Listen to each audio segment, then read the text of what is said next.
قرآن کہتا ہے وَمَا قَدَرُ اللَّهَ حَقَّ قَدْرِهِ، جس طرح اللہ کی قدر کرنی چاہیے ہم نے اس طرح اللہ کی قدر نہیں کی۔ اللہ بولو ذرا سارے اللہ، اس نے آپ کو پانی کی ایک ننھی سی بوند سے بنایا ہے۔ ذرا شیشے کے سامنے کھڑے ہو کے دیکھیں کتنے آپ صحت مند ہیں، کتنے آپ سونے ہیں، اور کتنا قیمتی اللہ نے آپ کو بنایا ہے، اس کی تو بڑی قدر ہمیں کرنی چاہیے۔ یہاں رانا مختار صاحب کا بھی یہ مزاج تھا، ان کے بیٹوں سے بھی سنا اور بھی لوگوں سے میں نے سنا کہ کوئی ماڑا بندہ ہوتا تھا تو اس کو پلاٹ دے دیتے، یار تو جو مرضی پیسے دے دیتے جی۔ یہاں تو کسی بندے کو اپنا گھر دے دینا، گھر مل جانا تو یہ بہت بڑی نیکی ہے۔ تو وہ اللہ رانا صاحب تو کہتے جدو مرضی پیسے دے دی، تو وہ تو پیسے بھی نہیں مانگتا، نہیں سمجھے نہیں آپ بات۔ وَمَا قَدَرُ اللَّهَ حَقَّ قَدْرِهِ، جتنی اللہ کی قدر کرنی چاہیے ہم نے اتنی اللہ کی قدر نہیں کی۔ قرآن عزیز نے ایک موقع پر بتوں کی عبادت کرنے والوں کا حوالہ دیا ہے، اللہ والا تمہیں بتا رہا ہوں۔ اللہ کہتا ہے یحبونہم کحب اللہ، وہ بت پرست اپنے بتوں کے ساتھ اس طرح محبت کرتے تھے جس طرح اللہ سے محبت ہونی چاہیے۔ یعنی بت پرست اپنے بت سے محبت کرتے تھے، ان پر خون جانور ذبح کرتے تھے، دودھ دہی پتہ نہیں کیا کیا کچھ لا کے ان پر پھینکتے تھے، ان کے لیے ان کی خلاف بات سننے کو وہ برداشت نہیں کرتے تھے۔ اللہ کہتا ہے یحبونہم کحب اللہ، وہ بتوں سے اس طرح محبت کرتے تھے جس طرح اللہ سے محبت ہونی چاہیے۔ اور ہمیں تو اللہ سے محبت ہونی چاہیے، ہم اللہ والے ہیں۔ قیامت کا دن ہوگا، محبت کی میں ایک مثال دینے لگا ہوں، قیامت کا دن ہوگا، محشر کا میدان ہوگا، اللہ تعالیٰ سارے بتوں کو اٹھا کے جہنم میں پھینکنے کو حکم دے گا۔ وہاں باقاعدہ متشکل کیے جائیں گے بت، یہاں تک کہ جناب سیدنا عیسیٰ ابن مریم کی جو ان کی عبادت کرتے ہیں، ان کی مورتیاں بنائی ہیں، ان کی مورتیاں بھی وہاں پھینکی جائیں گی۔ اور اللہ فرمائے گا جو ان کی عبادت کرتے تھے وہ بھی چھلانگ لگاؤ، ان کے ساتھ جہنم میں چلے جاؤ۔ دنیا میں تو بڑی ان بتوں سے محبت کرتے تھے، آپ چھلانگ لگاؤ اس کے ساتھ۔ مشرک مکر جائیں گے کہ یا اللہ سے تم تو جانتے نہیں۔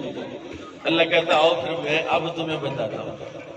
اللہ فرمائے گا جو میرے ساتھ محبت کرتے ہیں کھڑے ہو جائیں گے، مومن موحدین کھڑے ہو جائیں گے۔ اللہ فرمائے گا جو میرے ساتھ محبت کرتا ہے وہ جہنم میں چھلانگ لگائے۔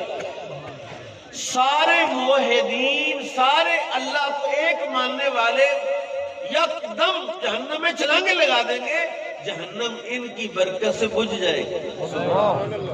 جہنم پکارے گی ہائے یا اللہ ان کو نکال دینے تو میری آگ بھی بجھ جائے گی ان سے۔ یحبونہم کحب اللہ، وہ بتوں سے اس طرح محبت کرتے ہیں جیسے اللہ سے محبت ہونی چاہیے۔ افسوس، صد افسوس، ہمیں اللہ سے کوئی محبت ہے نہیں۔ اگر ہوتی محبت تو پھر جب اذان ہو تو پھر محبت کا تقاضا کیا؟ اسے لڑکے سے تو پوچھیں گے، جس لڑکے کو کسی لڑکی سے محبت ہوتی ہے بیچارہ سردی میں صبح 6 بجے آ کے کھڑا ہو جاتا ہے اس سٹاپ پر، کہاں کہاں ذلیل ہوتا پھرتا ہے ایک چھوٹی سی جھوٹی محبت کے لیے، اور وہ تو سچی محبت ہے، اور تو مطلبی محبت ہے۔ اور اس محبت کا مطلب کیا ہے کہ وہ 70 ماؤں سے زیادہ تمہارے ساتھ پیار کرتا ہے، وہ تمہاری ساری خطاؤں، ساری زیادتیوں اور ساری کمیوں کے باوجود تمہیں رسوا نہیں کرتا، پھر بھی تمہیں عزت عطا فرماتا ہے۔ وَمَا قَدَرُ اللَّهَ حَقَّ قَدْرِهِ، انہوں نے اتنی قدر نہیں کی اللہ کی جتنی قدر کرنی چاہیے۔ بالکل اسی طرح ماں باپ بھی اتنی بڑی نعمت ہے، جتنی ان کی قدر ہونی چاہیے ہم اپنے ماں باپ کی اتنی قدر نہیں کرتے۔ ماں باپ کتنی بڑی نعمت ہے، ذرا ایک حدیث سماعت فرمایا۔ رسول اکرم امام الانبیاء صلی اللہ تعالی علیہ وسلم نے ارشاد فرمایا رضا الربی فی رضا الوالد، رب کی رضا باپ کی رضا میں ہے۔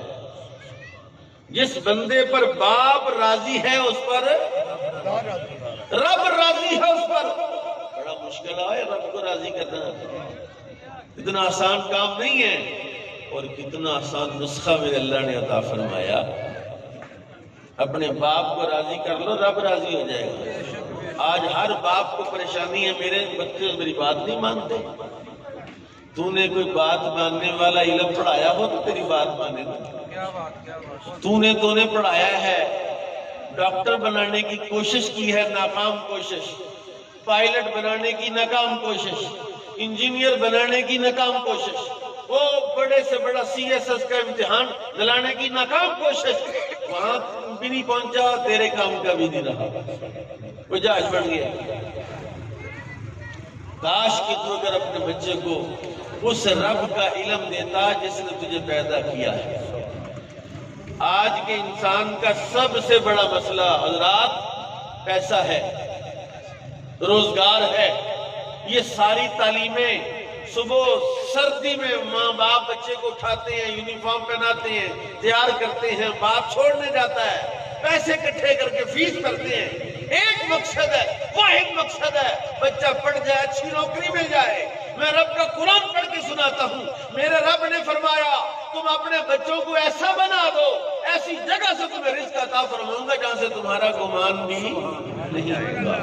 اور یہ گارنٹی والی بات ہے۔ میں یتق اللہ یجعل لہ مخرجا، کہتا میرا بیٹا میری بات نہیں مانتا، تیرا بیٹا کیسے تیری بات مانے، کیسے مانے گا تیری بات؟